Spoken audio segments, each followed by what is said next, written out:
Gustavo Correia, irmão do Alexandre Correia, nem preciso falar que é irmão, porque eles são parecidíssimos, né? Ele deu uma entrevista exclusiva ali pro jornalista Ricardo Feltrin. Então, Isso. parabéns ali pro Ricardo pelo trabalho que ele faz, que é um trabalho, né, totalmente independente.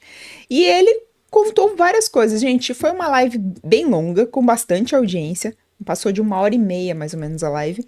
E ele fala vários pontos, tanto da relação comercial que ele tinha com a Ana Hickman, fala sobre o relacionamento da Ana com o Alexandre, e não poupa o irmão, em momento nenhum.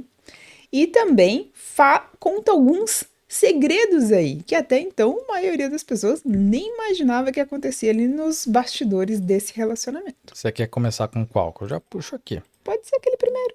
Ah, das brigas, o casamento, Isso. das brigas. Uhum. Então, gente, começa. A gente separou alguns trechos. Se você quiser ver na íntegra, vai no canal do Ricardo Feltrin, tem a live lá de mais de 1 hora e pouquinho. A gente vai trazer o creme de la creme. É Isso, o isso. O resuminho ali, filé só para mignon. vocês ficarem O por dentro. resumo. A gente vai colocar o áudio, porque eu não sei se o Ricardo Feltrin pode querer derrubar nosso canal, né? Se derrubar, um abraço pra nós, né? Então vamos colocar aí só esses trechos com áudio, gente. Deixa eu ver se tá tudo certinho aqui, Ju. E bora lá. 2010 eu passei a trabalhar junto. Aí, de fato, eu vi uma face da Ana mais grossa ainda do que as dos finais de semana. Aí eu entendi que o negócio era muito pior do que eu pensava. O casal se odiava. Só que como monetariamente... Se odiavam? Eu acho que sim, porque não é possível. Isso deve ser de outra encarnação. Só que se odiava e minutos depois estava se amando. Então ficava todo mundo em volta com cara de tacho. Brigava na frente de quem quer que seja. De quem quer que seja. Nunca fisicamente. Nunca fisicamente. A não ser, como minha mãe é uma mulher que sempre ajudou muito, muito o casal, e a mim também, mas o tema aqui é o casal, nessa parte de casa, cama, mesa e banho, minha mãe e meus pais são fantásticos, você conhece e sabe do que eu estou falando. A Rádio Peão de Tu, nas brigas, que tinha muito funcionário nas épocas áureas, né? 8, 10 funcionários. A Rádio Peão, minha mãe sempre ficou muito em cozinha, porque ela não gosta de sol, não gosta de piscina. A Rádio Peão comentava que existia, por parte da Ana, arremesso de objeto, arremesso de copo, O doutor Enio falou isso. suco, soco, chute. Sim, senhor. Por parte da Ana. Que fique muito claro isso. Isso a Rádio Peão, porque ia buscar copo quebrado de manhã no quarto lá de Tu, cinzeiro. Isso que fique muito claro. A Rádio Peão falava. Eita, nós. Então a gente começa com um trecho que muito nos deixou assim. Porque todo mundo achava que era um casal feliz até a separação, não é isso? E até depois da separação, muita gente ainda acha que o Alexandre é o vilãozão, né? Isso. Assim, tem Que a Ana é princesa, É, né? ontem eu tava vendo lá na live, a maioria já pensa um pouco diferente, mas tem ali os dois lados. Tem os dois lados. Então, isso que ele começa a falar, gente, é um recorte lá de começo de 2010. Então, lá naquele tempo, ele já acha que o casal se odeia. E que não era segredo Caramba, hein? pra ninguém, nem pra família dele, nem pra família dela e nem pras pessoas mais próximas. Então, repetindo, gente, ele é o irmão do Alexandre Correia, Gustavo Correia, que a gente até repercutiu o vídeo dele chamando para a entrevista do Ricardo Feltrin, e deu ontem uma entrevista de 1h40, se não me engano, lá no canal do Ricardo Feltrin. E aí o primeiro trecho que a gente separou é esse, gente, onde ele diz que a Ana Hickman arremessava objetos no Alexandre Correia. Ou, pelo que eu tô entendendo, ambos, né? É. Era uma trocação de objetos, um na cara do outro ali. Meu Pelo Deus. contexto todo da entrevista, ele não Polêmica, hein? poupa o irmão, gente. Ele fala que os dois eram abusivos no relacionamento. Eita, nós, hein? Ele fala do casamento dos dois, né? Que o casamento dos dois, eles, olha, teve gente que deu graças a Deus que eles terminaram, viu? Inclusive, ele dá a entender várias vezes que ele, olha, torcia para a separação do casal, porque era insuportável. Vamos ouvir o trecho. Então, deixa eu te explicar uma coisa. Você sabe quantas vezes, olha, eles se casaram em 98, em pelo menos de 2005 até o Alezinho nascer? Você sabe quantas vezes eu já recebi ligação de Alexandre e Ana falando que estavam brigando para eu interceder? Tranquilamente mais de 20. Eles se separaram quantas vezes? 2. Eles se separaram 2 vezes. Eles moraram em casas separadas 2 vezes. Você sabia disso? Não, Então, eu sabia, eu Então eu tô te investiguei um pouco. contando. Vamos falar, bem antes do Alezinho nascer, já se separaram, não tenho notícia se eles se separaram de fato, né? As brigas eram constantes.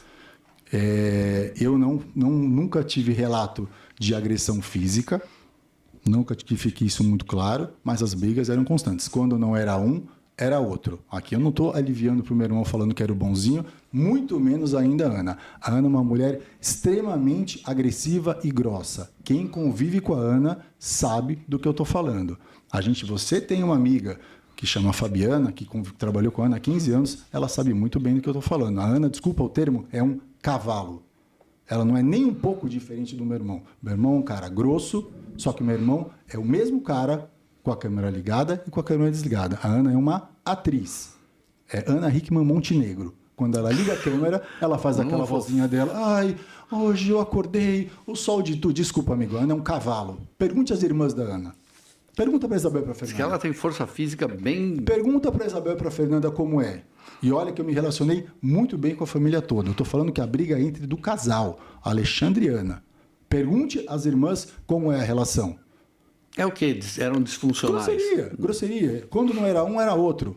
A vida foi assim. Você sabe quantas vezes eu, meu pai e minha mãe falamos: chega desse casamento, vocês têm que se separar, chega desse casamento, inúmeras vezes. Fernanda e Isabel também.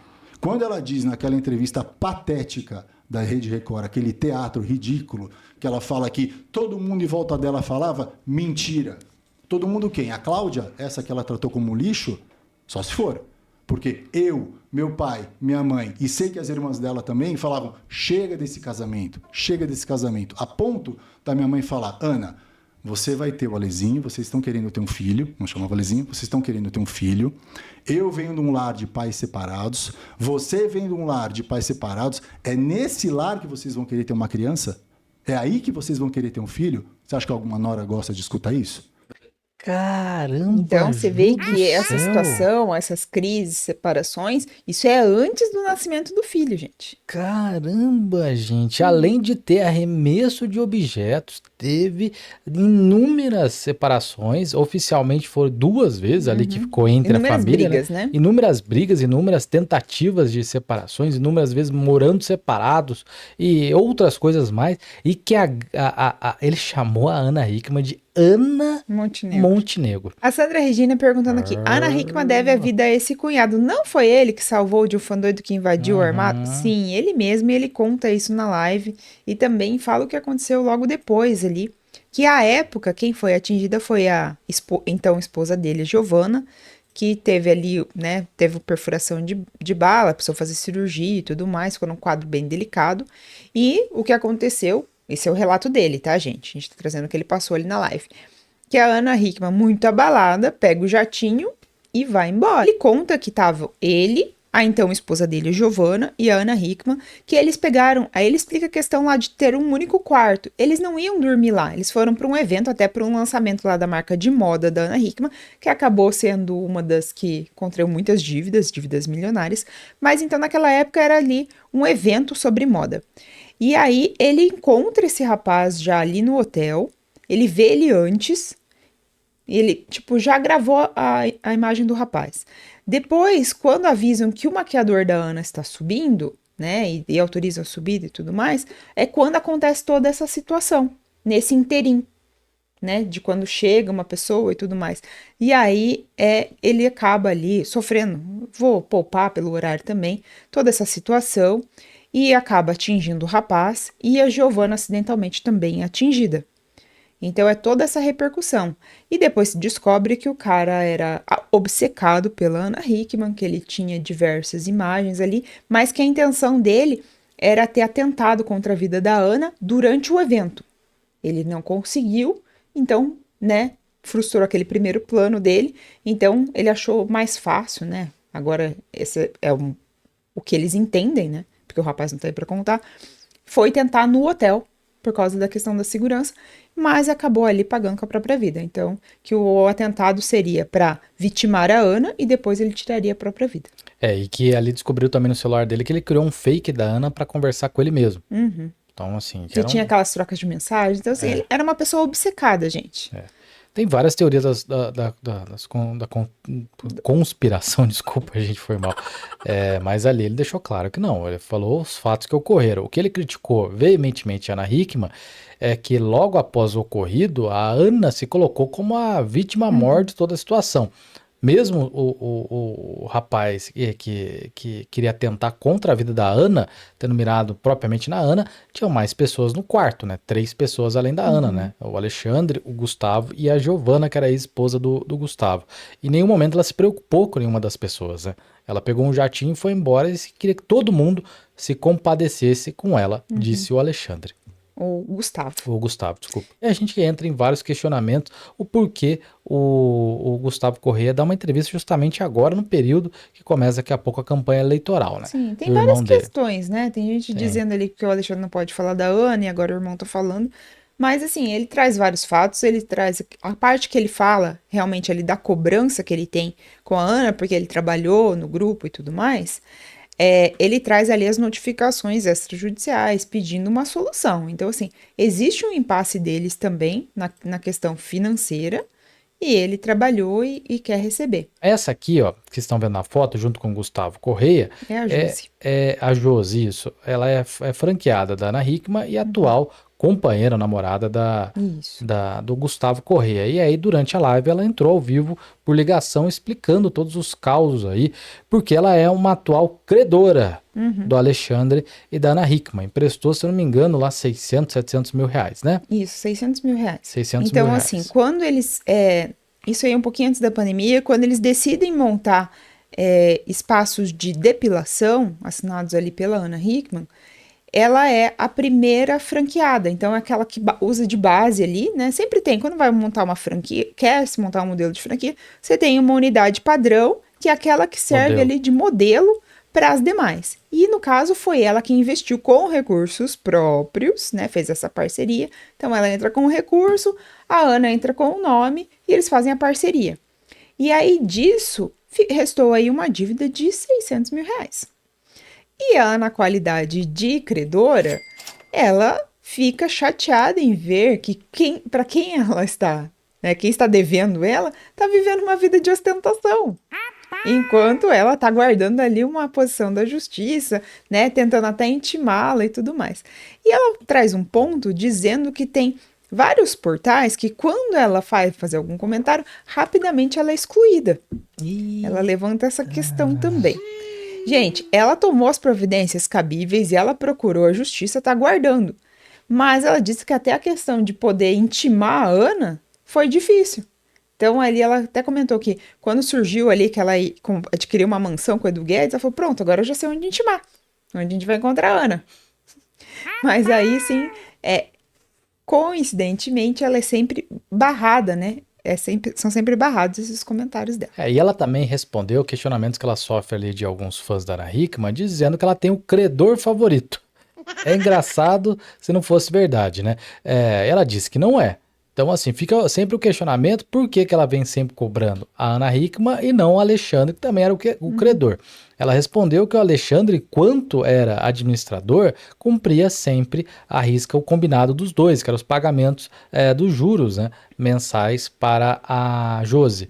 E que desde que a Ana assumiu o negócio, ela não pagou em nenhum momento e não consegue nem localizá-la para intimá-la, até mesmo receber, né? Então, que ela fica bem pé da vida de ver a Ana ostentando com o Edu Guedes e não pagando os credores dela, né? E ela fala que aí o Alexandre, depois de toda essa situação, não responde mais pela empresa, e sim ela, até para tentar organizar ali, mas ela, na qualidade de credora, diz que não tá vendo nenhuma tratativa ali para resolver esses pagamentos. E aí entra alguns questionamentos que o Gustavo Correia, ele deixou claro que ele, Ana e Alexandre não tinham nenhum conhecimento administrativo para montar uma empresa de moda, que é o que eles fizeram. E que, de acordo com ele, que esse foi o calcanhar de Aquiles que levou a degringolar o grupo Ana Hickman, né? Sim, então, porque até então, no começo, a Ana entrava com o nome, com a figura dela, e licenciava. Então, tinha bolsas, tinha óculos, joias e tudo mais. Quando eles decidem fazer essa parte de roupas, de vestuário, eles entram numa operação que ninguém ali entendia. Então, ele fala ali, todos erraram. Porque eles queriam produzir, comercializar, né? Fazer a venda online e também entregar.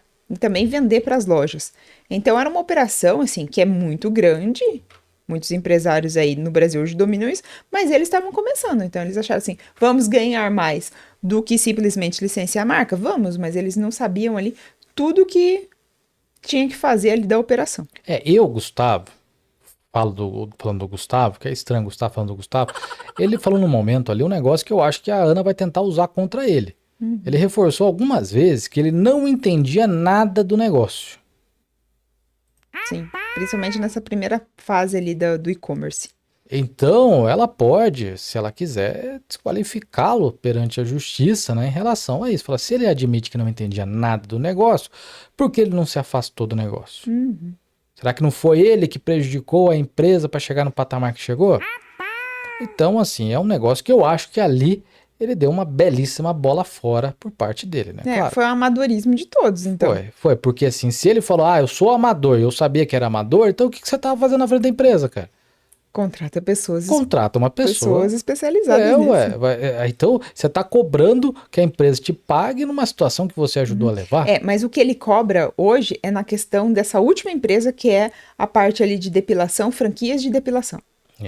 Então já é uma outra situação. Essa lá atrás deixou uma dívida muito grande para eles, que foi um negócio mal feito de todos eles, que culminou num monte de dívidas, que era a parte de vestuário.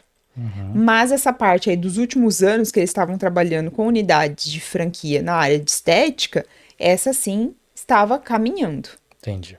Entendeu? É uma situação muito complicada. Isso. Antes de ir pro chat, Ju, vamos só exibir mais um trechinho, Claro. que é o último que a gente separou aqui, e continuamos repercutindo que a gente daí continua a live, que é onde ele chama e deixa claro que a Ana é soberba.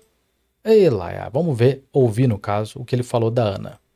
Tem a cara de pau de dizer aqui, de sugerir que eu tenho que buscar e trazer o Alezinho nos dias do meu irmão. Ela não pode fazer isso. Não, ela tá sugerindo, ok, sugerir ela pode, mas não é muita cara de pau, a mulher não fala com você, não te paga, não te retorna, mas pra ficar com o filho dela, que deveria ser o bem mais precioso, eu acho que deve ser, ela me chama aqui. Não é muito louco, não é muita soberba da parte da Ana? Ela é muito soberba. Então, que explicação? Vamos dar explicação sobre esse contexto, né, Ju? Porque ele diz que a Ana sempre deixou o Alezinho com ele, né? Isso. E aí tem essa questão que agora, nesse processo judicial envolvendo a guarda e as visitas do menino, ela dá a sugestão, ela indica ali como uma pessoa intermediadora da família, que isso acaba acontecendo em vários casos, seria ele. Mas ele falou que não tá nem falando com ela, que ela se recusa a conversar com ele, mas para cuidar, né, do filho, para receber o filho, e ele pode. Então, nesse ponto, ela confia nele. Mas para resolver outras questões, não.